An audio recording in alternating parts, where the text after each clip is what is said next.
ಎಲ್ಲ ಪ್ರೀತಿಯ ವೀಕ್ಷಕರಿಗೆ ನಮಸ್ಕಾರ.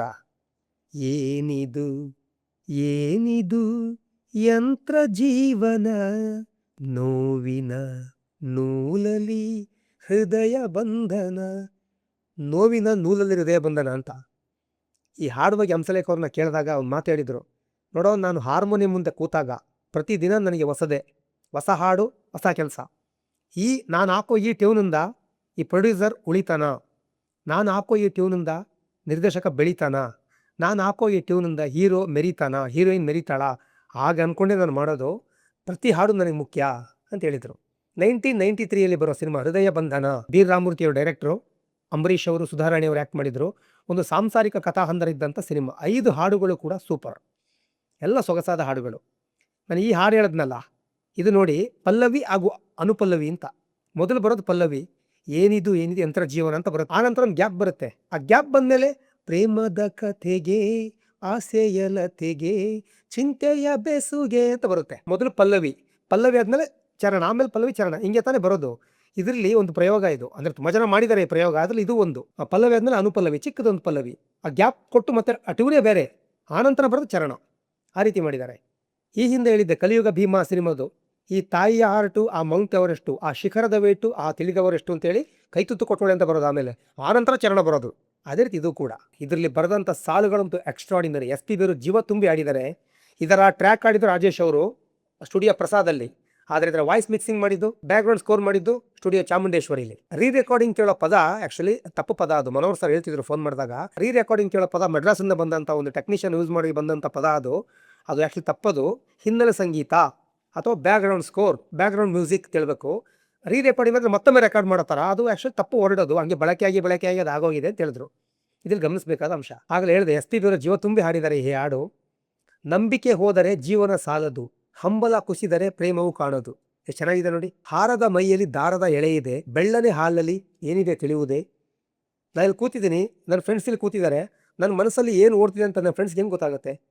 ನೋಡಕ್ಕೆ ನಾನು ಶುದ್ಧವಾಗಿ ಕಾಣ್ತೀನಿ, ಒಳಗಡೆ ಏನಿದೆ ಅಂತ ಯಾರು ಗೊತ್ತಾಗುತ್ತೆ? ಅದಕ್ಕೆ ಬೆಳ್ಳನೆ ಹಾಲಲ್ಲಿ ಏನಿದೆ ತಿಳಿಯುವುದೇ, ಪ್ರತಿಯೊಬ್ಬರ ಮನಸ್ಸಲ್ಲಿ ಏನಿದೆ ಅಂತ ಹೆಂಗೆ ಗೊತ್ತಾಗುತ್ತೆ? ಅದು ಫಿಲಾಸಫಿ. ಅದ್ಭುತವಾಗಿ ಬರೆದಿದ್ರು. ಇನ್ನೊಂದು ಹಾಡು, ಕಾವೇರಿ ಮೇಲಾಣೆ ಕಾಪಾಡು ಈ ಆಣೆ ಅಂತ, ಒಂದು ಪ್ರಾಮಿಸ್ ಮೇಲೆ ಒಂದು ಹಾಡು. ಅಲ್ಲಿ ಕಣ್ಣಾಣೆ, ಹೆಣ್ಣಾಣೆ, ಮಣ್ಣಾಣೆ ಅಂತೆಲ್ಲ ಬರೆದಿದ್ದಾರೆ. ಒಂದು ಪ್ರಾಮಿಸ್, ಕಾವೇರಿ ಮೇಲೆ ಆಣೆ ಮಾಡ್ತೀನಿ, ನಾನು ನಿನ್ನ ಮರೆಯಲ್ಲ ಅಂತ ಹೇಳೋದು, ಈ ಆಣೆನ ಕಾಪಾಡ್ಕೋ ಅಂತ ಹೇಳೋದು. ಎಷ್ಟು ಚೆನ್ನಾಗಿದೆ ನೋಡಿ ಅದು. ರಾಜೇಶ್ ಅವರು ಆಗ ಬಿಗಿನಿಂಗ್ ಡೇಸು, ಆದರೆ ಎಸ್ ಜಾನಕಿ ಅವರು ದಕ್ಷಿಣ ಭಾರತದ ಗಾನಕ್ಕೆ ಹೋಗಿಲ್ಲ ಅಂತ ಆವಾಗಲೇ ಬಿರುದು ತಗೊಂಡಿದ್ರು. ಅವರೊಟ್ಟಿಗೆ ರಾಜೇಶ್ ಅವರು ಆಡೋಕ್ಕೊಂದು ಅವಕಾಶ ತುಂಬ ಆಡಿದ್ದಾರೆ, ಅದರಲ್ಲಿ ಅದು ಒಂದು. ಈ ರಾಜ ರಾಣಿಯರ ಸ್ನೇಹ ರಮ್ಯ ರಮಣೀಯ, ಈ ಜೋಗ ಜೋಗುಳದ ರಾಗ ಈಗ ಪ್ರೇಮಮಯ. ಎಷ್ಟು ಚೆನ್ನಾಗಿದೆ ನೋಡಿ. ಧುಮುಕೋ ಈ ಸಂತಸಕ್ಕೆ ಕಣ್ಣಾಣೆ, ಹರಿಯೋ ಈ ಕಲರವಕ್ಕೆ ಹೆಣ್ಣಾಣೆ. ಆಣೆ ಮೇಲೆ ಒಂದು ಹಾಡು. ಕಾವೇರಿ ಕಡಲಲ್ಲಿ ಸೇರೋ ತವಕ ನೀ ನೋಡು, ರೆಕ್ಕೆ ಇರದೆ ಆ ಮೋಡ ತೇಲೋ ಆಟ ನೀ ನೋಡು ಅಂತ. ಕಾವೇರಿ ಆ ನದಿ ಸಮುದ್ರನ ಸೇರಕ್ಕೆ ತವಕದಲ್ಲಿರುತ್ತೆ, ನಾನು ಕೂಡ ನಿನ್ನ ಸೇರಕ್ಕೆ ತವಕ ಪಡ್ತಾ ಇದ್ದೀನಿ ಅಂತ. ರೆಕ್ಕೆ ಇರದೆ ಆ ರೆಕ್ಕೆ ಪುಕ್ಕ ಇರದೆ ಆ ಮೋಡ ತೇಲೋ ಆಟ ನೋಡು ಅಂತ. ಎಂಥ ವರ್ಣನೆ ಇದು. ತೇಲೋ ಈ ಸಂಭ್ರಮಕ್ಕೆ ಮಣ್ಣಾಣೆ, ಬೆರೆಯೋ ಆ ಆತುರಕ್ಕೆ ನಿನ್ನಾಣೆ. ಕೊನೆಗೆ ನಿನ್ನಾಣೆ ಅಂತ ಹೇಳ್ಬಿಟ್ರು. ಒಂದು ಪ್ರಾಮಿಸ್ ಮೇಲೆ ಹಾಡು ಮಾಡಿ ಜಯಿಸ್ಕೊಂಡಿದ್ರು ಹಂಸಲೇಖ ಅವರು. ಅದ್ಭುತ ಹಾಡಿದು. ಇನ್ನೊಂದು ಹಾಡಿದೆ, ನನ್ನ ಫ್ರೆಂಡ್ಸು ನನಗೆ ಅವರ ಬರ್ತ್ಡೇಗೆ ಒಂದು 4-5 ಫೋಟೋಗಳು ಕಳಿಸ್ತಾರೆ, ಅವ್ರ ಮಕ್ಕಳದು, ಅವರ ಒಂದು ಅಣ್ಣ ತಮ್ಮಂದಿರದೆಲ್ಲ ಕಳಿಸ್ತಿರ್ತಾರೆ, ಒಂದು ವೀಡಿಯೋ ಮಾಡಿಕೊಡಿ ಅಂತ. ನಾನು ನನ್ನ ಫ್ರೆಂಡ್ಸಿಗೆಲ್ಲ ವೀಡಿಯೋ ಮಾಡ್ಕೊಡ್ತಾ ಇರ್ತೀನಿ. ನನ್ನ ಫ್ರೆಂಡ್ಸ್ ತುಂಬ ಜನ ವೀಡಿಯೋಗಳು ಮಾಡ್ತಾರೆ, ಚೆನ್ನಾಗಿ ಮಾಡ್ತಾರೆ. ಆಗ ನಾನು ಬರ್ತ್ಡೇಗೆ ಬಳಸಿದ್ದು ಆಲ್ಮೋಸ್ಟ್ 90% ನೆನಪಿಡು ಈ ದಿನವನು ಅಂತ ಹೇಳೋ ಸಾಂಗು. ಈ ಸಿನಿಮಾದ ಅದ್ಭುತ ಹಾಡೋದು. ದೇ ಫ್ಲೋವಲ್ಲಿ ಎಕ್ಸ್ಟ್ರಾಡಿನರಿ ಆಗಿದೆ. ಜಾನಕಿ ಅಮ್ಮ, SP ಅವರು ಆಡಿದ್ದು ಸೂಪರ್ ಹಾಡೋದು. ಆ ರಾಗ ಸಂಯೋಜನೆ ಆಗ ಸಾಹಿತ್ಯ ಎರಡೂ ಕೂಡ ಸೂಪರು. ಹಿಡಿದಿಡು ಈ ನಗುವನ್ನು ಅಂತ. ಅಲ್ಲಿ ನೋಡಿ, ಆ ಹಿಂದೆ ಪರಶುರಾಮ್ ಸಿನಿಮಾಕ್ಕೆ ಹಂಸಲೇಖ ಅವರು ಕಂದ ಕಂದ ಚಂದ ನಿನ್ನ ಹುಟ್ಟು ಹಬ್ಬ ಅಂತ ಬರ್ಕೊಂಡು ಜೋಬಲ್ಲಿ ಇಟ್ಕೊಂಡಿದ್ರು. ಆಮೇಲೆ ಉದಯಶಂಕರ್ ಬರ್ತಾರೆ, ಅವ್ರು ಬಂದು ನಗುತ್ತಾ ನಗುತ್ತಾ ಬಾಳು ಬರೀತಾರೆ, ಸಖತ್ತಾಗಿ ಬರೆದಿದ್ದಾರೆ. ಆದರೆ ಹಂಸಲೇಖ ಅವರಿಗೆ ಚಂದ, ಕಂದ ಈ ಥರ ಪದಗಳೆಲ್ಲ ತುಂಬ ಇಷ್ಟ, ಅಕ್ಷರನ ಒಡೆದು ಅವರು ಹೇಳುವಂಥದ್ದು. ಆಮೇಲೆ ಅದು ಅಂತ ಮನಸ್ಸಿಗೆ ಬೇಗ ಹೊಕ್ಕುತ್ತೆ ಅಂತ ಹೇಳೋದು ಹಂಸಲೇಖ ಅವರ ಅಭಿಪ್ರಾಯ. ಹಾಗಾಗಿ ಇಲ್ಲಿ ಬರೀತಾರೆ, ಆನಂದ ತಂದ ಈ ಕಂದ ತಂದ ಸಂಬಂಧ, ಬಂದ ಅನುಬಂಧ ಅಂತ ಬರೀತಾರೆ. ಎಷ್ಟು ಚೆನ್ನಾಗಿದೆ ನೋಡಿ. ಇನ್ನೊಂದು, ಕುಡಿದರೆ ಮಾಲಾಶ್ರೀ ಕುಡಿದರೆ ವಾಣಿಶ್ರೀ ಅಂತ ಒಂದು ಹಾಡಿದೆ.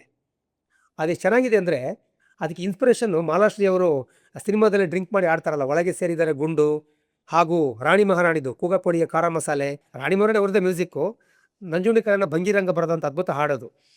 ಅದೆಲ್ಲ ಗೊತ್ತಿರೋದ್ರಿಂದ ಕುಡಿದರೆ ಮಾಲಾಶ್ರೀ ಕುಡಿದರೆ ವಾಣಿಶ್ರೀ ಅಂತ. ಮಾಲಾಶ್ರೀ ಅವರು ಆ ಥರ ಡ್ಯಾನ್ಸ್ ಮಾಡಿದ್ರು ಕುಡಿದು ಸಿನಿಮಾದಲ್ಲಿ, ಅದನ್ನೇ ತಗೊಂಡು ನಿಂಗೆ ಬರೆದ್ರೆ ಅವರು.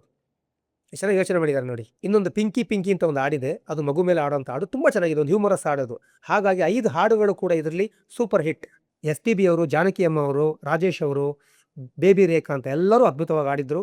ಒಂದು ಒಳ್ಳೆ ಹಾಡುಗಳಿದ್ದ ಸಿನಿಮಾ ಇದು. ಈಗ ಹೃದಯ ಬಂದ ಹಾಡುಗಳನ್ನ ಕೇಳಿ ಹಂಸಲೇಖ ಅವ್ರಿಗೊಂದು ಥ್ಯಾಂಕ್ ಯು ಹೇಳಿ, ಓಕೆನಾ? Thank you.